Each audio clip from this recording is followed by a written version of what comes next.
എല്ലാവർക്കും നമസ്കാരം. ശൂർപ്പണഖയെക്കുറിച്ച് പറയാതെ എങ്ങനെയാണ് രാമായണത്തിലെ കഥകൾ പൂർത്തീകരിക്കാൻ സാധിക്കുക, അല്ലേ?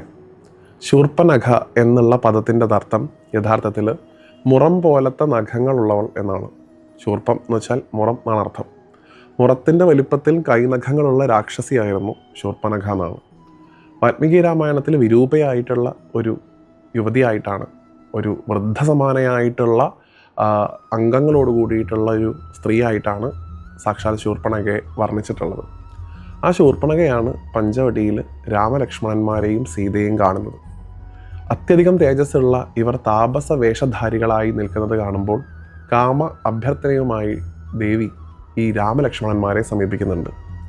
രാമനോടാണ് കൂടുതൽ അനുരാഗം തോന്നിയത് ശൂർപ്പണഖയ്ക്ക്. ശൂർപ്പണഖ തൻ്റെ ആവശ്യം അറിയിച്ചു. ആ സമയത്ത് രാമൻ പറയുന്നുണ്ട്, എനിക്ക് ഒരു ഭാര്യ നിലവിലുണ്ട്, ഇത് ഈ കാണുന്ന സീതയാണ്. എൻ്റെ അനുജൻ എന്താണ് ഇപ്പം നിലവിൽ ഭാര്യ കൂടെ ഇല്ലാത്ത ആളാണ്.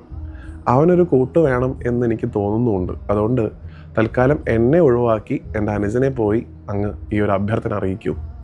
രാമനും ലക്ഷ്മണനും ഒക്കെ അത്യധികം സുന്ദരന്മാരായതുകൊണ്ട് തന്നെ ലക്ഷ്മണനോടും ശൂർപ്പണഖയ്ക്ക് മോഹം തോന്നുകയും ലക്ഷ്മണനോട് ഇത് അറിയിക്കുകയും ചെയ്തു.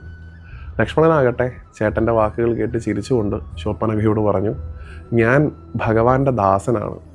എൻ്റെ ഭാര്യയാവുന്നതിലൂടെ നീ ഒരു ദാസിയായിട്ട് മാറുകയാണ് ചെയ്യുക.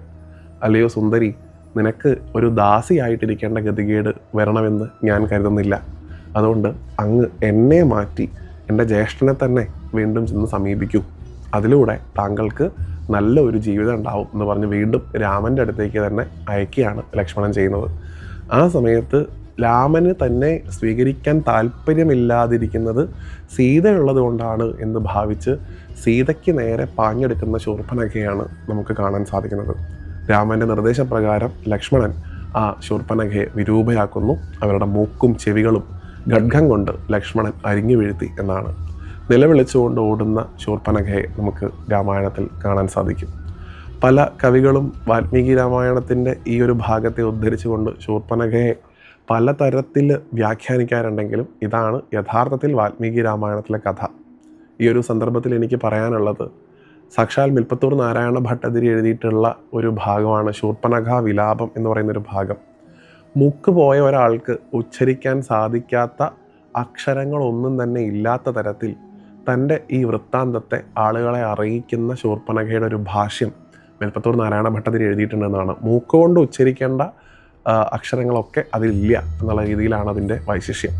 അപ്പം അങ്ങനെയുള്ള ശൂർപ്പണഖയുടെ കഥ ഇന്നത്തെ അധ്യായത്തിൽ നമ്മൾ ചർച്ച ചെയ്തു. അടുത്തൊരു കഥയുമായിട്ട് വീണ്ടും കാണുന്നവരെ എല്ലാവർക്കും നന്ദി.